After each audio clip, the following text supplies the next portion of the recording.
Muy buenas, mis hermanos en Cristo. Si este video ha sido inspirador para ti, pedimos que lo compartas con todos tus hermanos, con los pastores, maestros de la Grey del Señor, para que podamos así cumplir con el mandato del Señor de animarnos unos a otros, exhortarnos unos a otros, porque la fuente de nuestra esperanza está en el Señor Jesucristo. El Señor Jesucristo viene pronto y esa esperanza gloriosa la tenemos todos los hijos de Dios. Así podemos cumplir ese mandato de animarnos y darnos esperanza unos a otros aquí en la tierra hasta que el Señor venga. Si no te has suscrito al canal, podrías también ayudarnos tildando la palabra suscribirse allí debajo del video, y nos ayudas también a seguir adelante en este ministerio digital que lleva la Iglesia Diestra de la Majestad. Saludos para todos, deseamos que el Señor te dé su bendición en abundancia y que Dios pueda enriquecer tus pasos cuando camines a la meta, que es la meta del supremo llamamiento, el llamamiento del Señor. Dios te bendiga y te animamos a seguir adelante. El estudio en la clase pasada o en el encuentro pasado, estudiando acerca de ese texto que ha dejado mucha incertidumbre en la humanidad y en la comunidad cristiana de todo el mundo. Y estábamos hablando del cristianismo y habíamos separado el cristianismo en dos grandes partes, ¿no? Y hablábamos acerca de la ineludible necesidad de orar siempre, ¿no? Porque dijimos que el Señor Jesucristo asume que un hijo suyo ora siempre, que un hijo suyo tiene la necesidad de orar siempre sin desmayar, y que no es necesario preguntarle a un hijo de Dios si ora, porque debiera estar haciéndolo, y que debiera estar dedicando tiempo a orar en el curso de su vida, y en algún momento de su día debe estarse comunicando con el Señor. Así que estamos en esa serie de mensajes relacionadas a ese tema de la oración, tomando como base el tan conocido Padre Nuestro que el mismo Señor Jesucristo le dijo a sus discípulos y que les enseñó a orar partiendo desde ese modelo. Pero también decíamos que ese modelo no era un modelo para repetir, para hacer una oración repetitiva que debía repetirse innumerables veces o cierto número de veces, porque hemos visto cómo en algunas reuniones cristianas del cristianismo romano se repite cierta cantidad de veces para llamar la atención de Dios con algún asunto que puedan estarle pidiendo en ese momento. Así que necesitamos reconocer que la frase del texto, cuando dice vosotros oraréis así, no significa repetir la oración, significa que debe tener sentido común. Y hoy esa es la parte que vamos a tocar, ¿no? El texto muestra claramente que el Señor asume eso como un modelo y que no les está enseñando una oración que deben aprenderse de memoria. Y necesitamos reconocer que en muchos casos nuestras oraciones no tienen sentido común realmente, porque el sentido común es atrofiado por el hecho de que estemos pidiendo cosas que están fuera de la voluntad de Dios. Entonces, por ejemplo, hay muchos ejemplos que se pueden poner de cosas que nosotros pedimos que están fuera de la voluntad de Dios, ¿no? Una de las comunes que existe es el hecho de que cuando una persona tiene que pedir un trabajo, ¿no? A veces la persona piensa que puede mentir con alguna información para conseguir cierto trabajo. Y está orando al Señor: Señor, mira, yo tengo un trabajo, una posibilidad de trabajo, pero me dicen que yo tengo que, en estos tiempos, que tengo que vivir cerca, que tal, que no sé qué, yo voy a tener que decir que yo vivo en otra parte, pero Señor, gracias por ese trabajo, y le da gracias a Dios y todo, ¿no? Pero sabe que en su mente existe la realidad de que va a mentir para conseguir. Y entonces mete a Dios en ese paquete. Esa no es la voluntad de Dios, que lo haga de esa manera. Los otros son los muchachos que piden novios inconversos, porque son guapos. Y entonces, Señor, que sea tu voluntad, ¿no? ¿Qué vas a estar pidiéndole que sea tu voluntad? Nada. O sea, hay cosas que están fuera de la voluntad de Dios y atrofiamos la oración. Y así con una cantidad de cosas, hermano.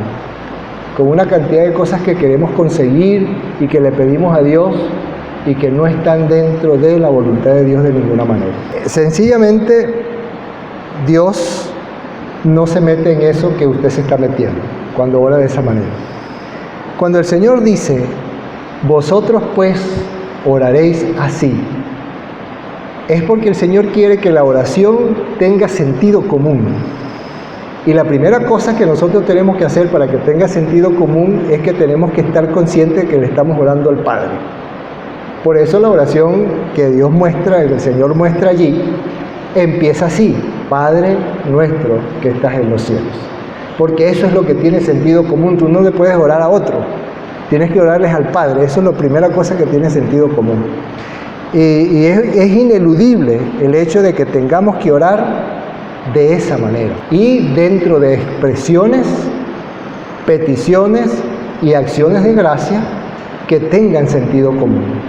Y no que estén fuera de sentido común, fuera de la voluntad de Dios, fuera de toda forma que tenga que ver con las cosas exactamente como deben ser, de la forma honesta y correcta como deben suceder las cosas.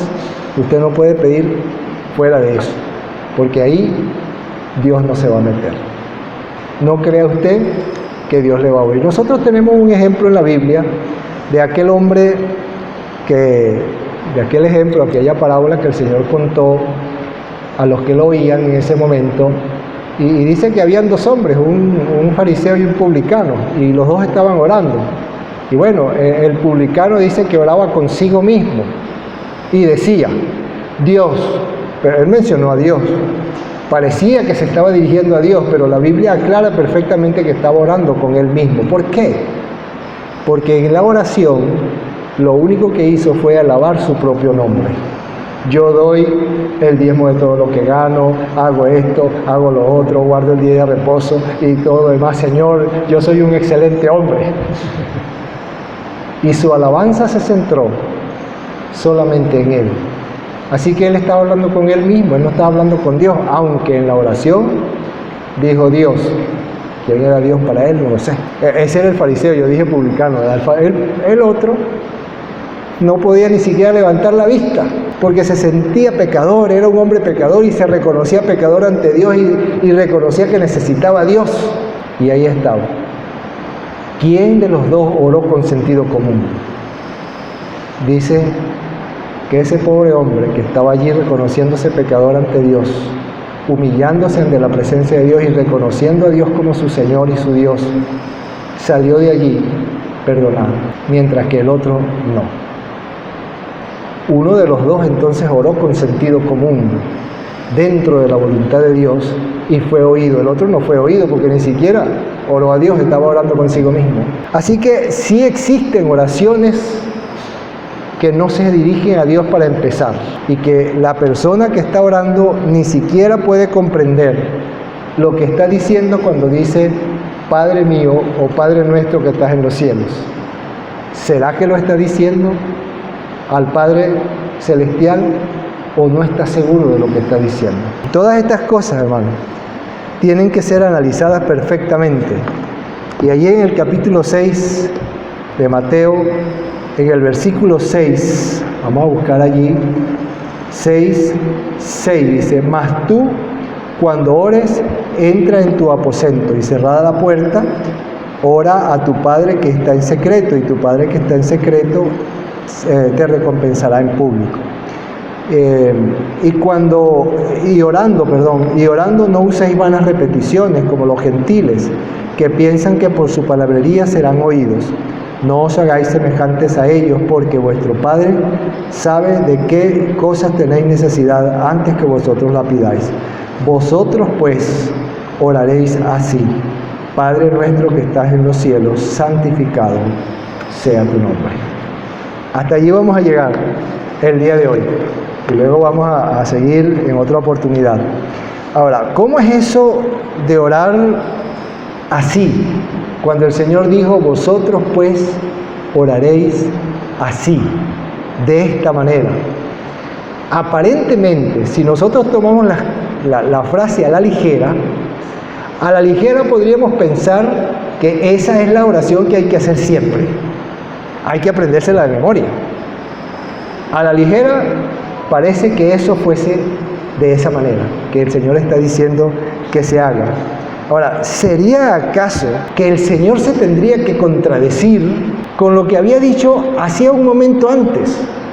Porque Él en el versículo anterior les dice: y cuando ores y orando, no uses vanas repeticiones, no tienes que repetir la oración. Y más adelante entonces tenemos que pensar que el Señor se contradijo cuando dijo: vosotros pues oraréis así. La respuesta es no. No hay ninguna contradicción. No hay que repetir la oración, y sencillamente la oración lo que tiene que tener es sentido común.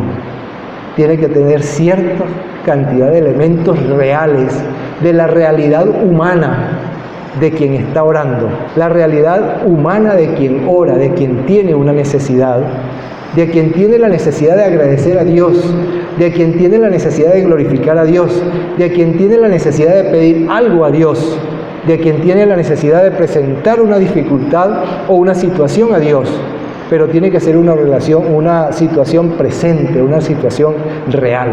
Así que ese así es sentido común en la oración. Y si lo analizamos en frío, hermanos, ¿cuántas veces, de las veces que nosotros conseguimos una oración en la Biblia, la persona que ora reza el Padre Nuestro? Vamos a ver, el mismo Señor Jesucristo cuando oraba, ¿qué hacía? Vamos a recordar eso más adelante, ¿no? Pero pónganse a pensar en las oraciones que hizo el mismo Señor Jesucristo y repitió el Padre Nuestro. En ninguna de ellas lo conseguimos. Hizo una oración real de la situación que estaba viviendo en el momento que estaba orando. Eso lo vamos a ver un poco más adelante. Así que ni el mismo Señor Jesucristo repitió esa oración ante el Padre.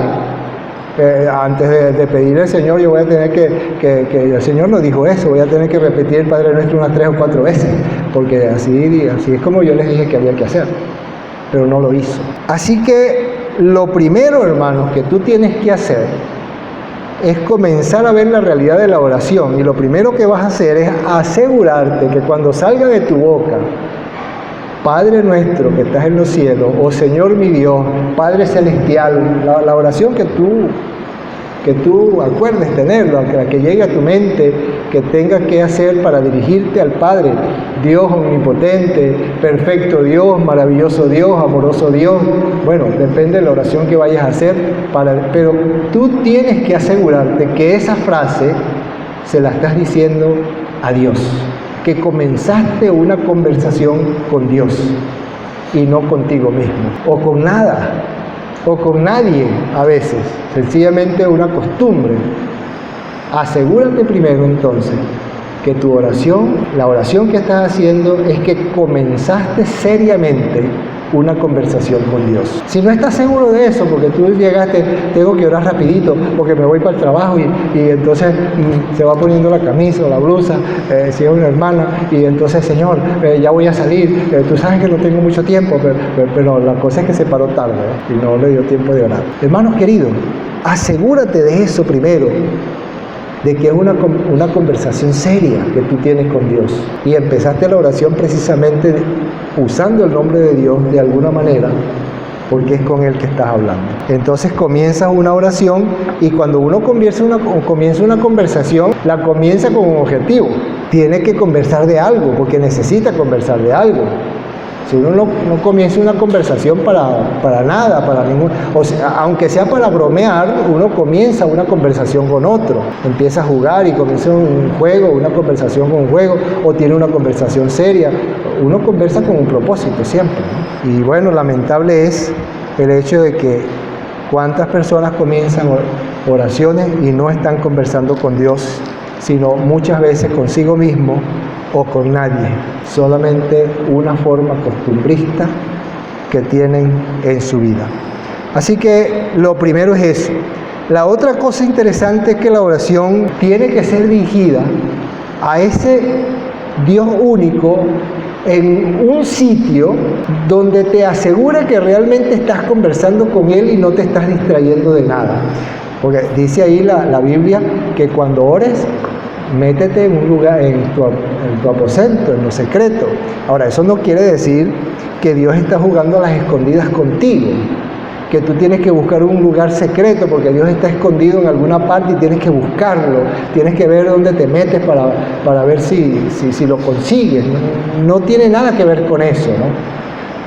Y tampoco incluso tiene que ver con eso de orar en público o orar con otros hermanos. No, el lugar secreto es sencillamente el lugar donde se te asegure, estés solo o estés acompañado, de que están conversando con el Padre Celestial. Apartaron ese tiempo y se reunieron en ese lugar, o te reuniste en ese lugar, porque allí se te asegura que estás quieto conversando con Dios. Porque tú tienes que estar seguro de que no estás orando para que te admiren, como hablábamos la semana pasada. De eso te tienes que asegurar. De no orar para que te admiren como persona, porque oras bonito, y esas cosas que hablábamos en el encuentro pasado. Eso es el lugar que tú escoges. Un lugar donde solo vas a ir a conversar con Dios. Estés solo o estés acompañado de alguno o algunos hermanos. En ese lugar que acordaron, ahí están orando. Así que bueno, no es para ser admirado porque ya tienes tu recompensa. Ya hiciste y lograste lo que ibas a lograr, sí, te admiraron y todo salió bien, saliste sonriente, orgulloso de esa reunión porque te admiraron y te dijeron que orabas muy bonito. Ya lograste lo que querías. Así que el lugar secreto no se refiere a un lugar inaccesible, como les dije, donde haya que encontrar a Dios porque Dios esté jugando por allá ¿cómo le decíamos? En nuestro tiempo le decían 40 matas. ¿Quién jugó las 40 matas? 40 matas, contaban 40 y las otras personas se escondían y había que irlos a buscar. Dios no está jugando contigo eso. Sencillamente es un lugar seguro, donde estés cómodo, donde las condiciones estén dadas para que sencillamente ores a Dios y que estés seguro que la conversación está dirigida a Dios y está Dios escuchando esa oración. Bueno, eso lo explica sencillamente la frase que está allí: Padre nuestro que estás en los cielos. Tú te estás dirigiendo a Dios. Y el hecho de que diga allí Padre nuestro que estás en los cielos es porque nosotros sabemos que Dios está presente. O sea, no hay razones para pensar que ese versículo nos está incitando solamente a orar por allá escondido. Cerramos la puerta, le ponemos tranca para que nadie entre y todo lo demás. Y bueno, y ahí hasta que salga de ahí, vivo o muerto, pero hasta que salga de ahí. No es eso. Tenemos también la advertencia anterior de no repetir la oración, de no hacer eso como una oración repetida. Ya hemos hablado de eso bastante, pero vamos a leer el versículo otra vez para reforzar el hecho de que la oración que está allí no es para ser repetida. Dice: y orando no uséis de vanas repeticiones como los gentiles que piensan que por su palabrería serán oídos. No os hagáis pues semejantes a ellos, porque vuestro Padre sabe qué cosa tenéis necesidad antes que vosotros le pidáis. En otras palabras, hermanos, la oración no es para que Dios sepa lo que tú necesitas, porque Él ya lo sabe. Entonces uno puede decir, bueno, pero entonces ¿para qué oro? Pues lo que Dios tiene que hacer es darme lo que necesito. ¿A qué vamos a estar con ese trámite? No, porque es que no se trata de Dios, se trata de ti. Se trata de probar tu fe. Se trata de demostrar tu confianza en Dios. Se trata de tu capacidad para poder tener fe y confianza en alguien que siempre está dispuesto a oírte y que aunque sabe lo que necesita, Él quiere ver que tú estás dispuesto a confiar en Él, en eso que necesitas. Ustedes piensan, ahorita nosotros estamos viendo una serie que se llama Génesis. Ya pasamos por la parte donde Dios le dice a Abraham que sacrifique a su hijo Isaac. Era un pequeño que estaba entre la niñez y la adolescencia. Y el Señor le dice, bueno, quiero que me haga un sacrificio. ¿Cómo no, Señor? Pero quiero que sea Isaac el sacrificio. Bueno, el semblante de Abraham tuvo que haber cambiado en ese momento, ¿no? ¿Ustedes creen que Dios no sabía lo que iba a pasar? Sí lo sabía. Él sabía que Abraham amaba profundamente a Dios y haría todo lo que le pidiera. Pero no era para probar a Dios, porque a Dios no lo prueba nadie, no lo tienta nadie. Era sencillamente, eso sirvió sencillamente para que Abraham se probase a sí mismo la fe que podía tener en Dios.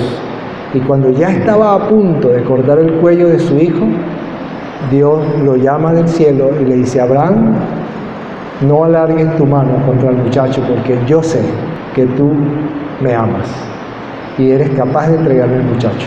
Y ahí fue cuando aparece atrás, en un arbusto, un carnero enredado ahí en el arbusto, y con ese carnero hacen el sacrificio.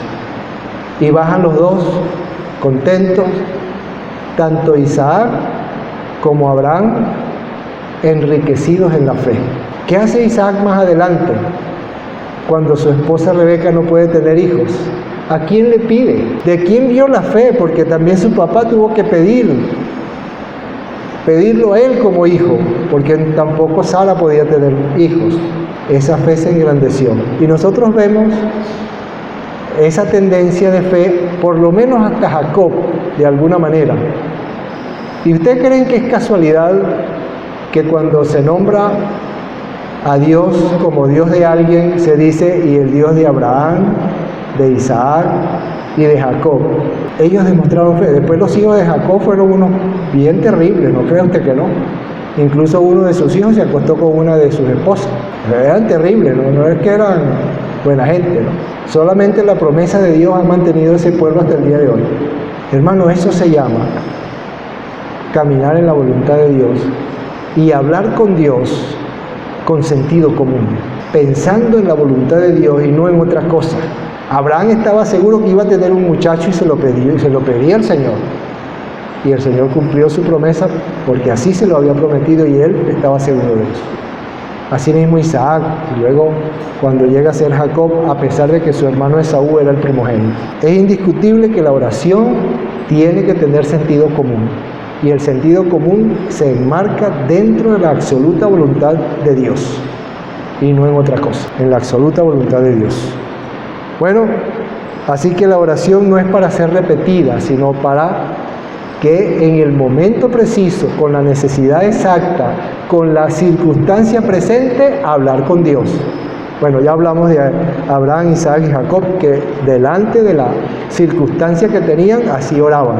Y más adelante vamos a ver otros ejemplos más que vamos a tratar. El Señor entonces indica que el que ora debe orar dependiendo de las circunstancias presentes y no de otra cosa.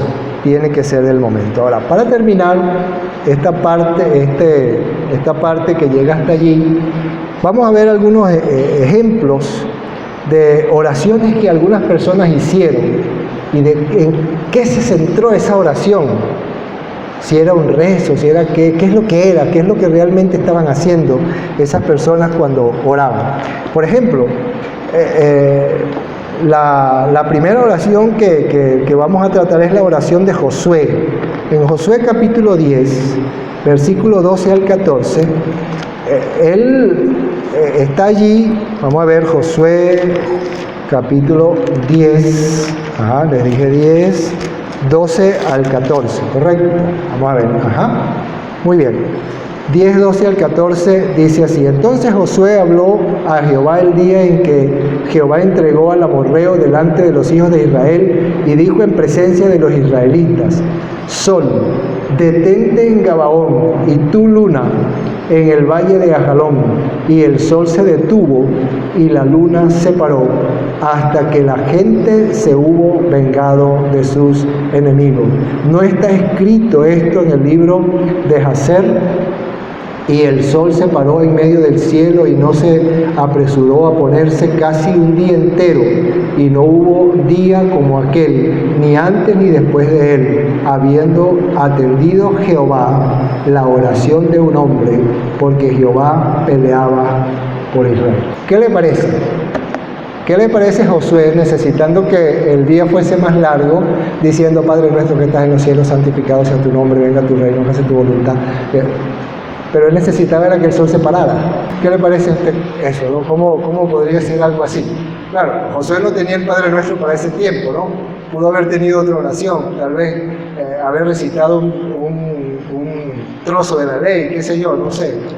Si las cosas hubiesen sido realmente así, que habría que hacerlas así. Pero no hay que hacerlas así. Es la circunstancia real puesta confiadamente en Dios, en una conversación real con Dios, en una conversación verdadera, una conversación seria con Dios. Y bueno, ahí estaba Josué conquistando parte de la tierra, y ahí en Gabaón hicieron esa oración para derrotar a los amorreos. La segunda oración, bueno, son varias oraciones, las oraciones del rey David. Nosotros tenemos los salmos. La mayoría de los salmos que son del rey David son oraciones que él hacía por alguna cosa que le estaba pasando. Y él tampoco estaba rezando todo el tiempo. Nosotros no tenemos 150 salmos iguales. O todos los salmos que sean de David no son iguales, porque no. Algunos, uno que otro repite algunas palabras que le dijo anteriormente porque entran en el asunto que está tratando en ese momento. Pero muy extrañamente ocurre eso. Todas esas oraciones son diferentes porque tienen una razón diferente de ser, una realidad diferente. Por eso son diferentes, porque la realidad de ese momento es diferente. Y si buscamos uno de esos salmos, el Salmo 3, por ejemplo, el Salmo 3, que está allí, comenzando el libro de los Salmos, el Salmo es muy corto, dice: Oh Jehová, cuánto se han multiplicado mis adversarios, muchos son los que se levantan contra mí, muchos son los que dicen de mí, no hay para él salvación. Mi gloria y el que levanta mi cabeza, con mi voz clamé a Jehová, y él me respondió desde su monte santo. Yo me acosté y dormí y desperté, porque Jehová me sustentaba. No temeré a 10 millares de gente que pusieren sitio contra mí. Hay salmos que hablan del mismo tema, pero no tienen las mismas palabras. ¿Cuántas veces ora David con respecto a sus enemigos? Pero no ora de la misma manera porque la circunstancia no es la misma. La oración del Señor cuando resucitó a Lázaro. Aquí ya el Señor sí, porque ya el Señor les había dicho el Padre Nuestro. Vamos a ver si el Señor repite el Padre Nuestro aquí, porque ya le había dicho a los discípulos: vosotros pues oraréis así. Lo conseguimos en Juan capítulo 11. ¿Qué hizo el Señor? Dice que levantó sus ojos al cielo. ¿Y cuál fue la oración que hizo? Señor, yo sé que tú siempre me oyes, pero lo digo no por mí, sino por los que están aquí. Está viendo la circunstancia que le está rodeando y está orando conforme a la circunstancia que está alrededor de él. Un pueblo incrédulo, gente de su propio pueblo incrédulo en que él era el Mesías, y necesitaban ver y ver y ver señales, y todavía al final lo mataron. Y después de orar por la circunstancia, resucitó a Lázaro. ¿Y qué sucedió después? Muchos de los que estaban allí, dice la Escritura, creyeron en él. Esa era la circunstancia en ese momento. Pero él no empezó: cónchale, ahora voy a tener que decir Padre Nuestro unas 2 veces antes de decirle a Dios la otra cosa. No hay razón para eso. La oración del Señor en la cruz. ¿Qué hizo el Señor en la cruz? Cuando la gente estaba burlándose de él y bueno, hacían todo lo que querían con él allí. ¿Qué dijo el Señor? ¿Cuál era la circunstancia? Un pueblo que estaba allí, ciego, sordo. ¿Y qué le dijo él al Señor? Señor, perdónalos, porque no saben lo que hacen. Esa era la circunstancia real de ese momento, y de eso era que tenía que orar el Señor. Definitivamente, hermanos, la oración no es para repetirla. El Padre Nuestro no es para memorizarlo y repetirlo. Usted puede memorizarlo porque esa es palabra de Dios. Y no es pecado, tampoco quiero decir aquí que es pecado que en algún momento usted en una oración lo repita, lo diga. No es esa mi pretensión, porque déjenme contarle un secreto. En algunas oportunidades yo mismo lo he hecho. Sencillamente lo adapto a la circunstancia, pareciera que la circunstancia da para eso. No es siempre, eso es muy rara vez, pero algunas veces me pasa en mis oraciones. O sea que tampoco quiero decir que es pecado usarlo. No, lo que quiero decir es que nunca puedes apartarte de las circunstancias reales para orar con tu Padre Celestial, a pesar de que estés usando el Padre Nuestro. Porque tiene que ser una conversación seria, honesta, real, que tú estés haciendo con el Señor, que te está oyendo lo que tú estás diciéndole y que sabe lo que te está sucediendo. Así que la oración tiene que tener, hermano, sentido común, tiene que ser real. Así que Dios sencillamente va a oírte si tú eres sincero, si tú estás conversando con Dios con toda honestidad, dentro de la realidad. Cuando estás hablando, sabes que estás hablando con Él, estás consciente de que estás hablando con Él y que Él puede responder tu oración. Tú sabes todo eso. Y te levantas de allí tranquilo, porque sabes que hablaste con alguien. No te queda la incertidumbre de que como que hablaste solo ni nada por el estilo. No, hablaste con tu Padre Celestial y te levantaste de allí contento, como aquella oración que hizo Ana cuando oraba por su hijo Samuel. Y dice que se levantó de allí y no estuvo más triste, porque estaba consciente absolutamente que había orado a su Padre Celestial y que su Padre Celestial se estaba encargando de lo que ella le había pedido. Así que cuando ores de verdad, ores seriamente, una oración sincera, real, tú tienes que levantarte de ahí, de tu silla, de tu mesa, del piso, si estás arrodillado, como tú quieras, levantarte de ahí seguro que el Señor se está encargando de lo que tú pusiste en sus manos. Que el Señor te bendiga.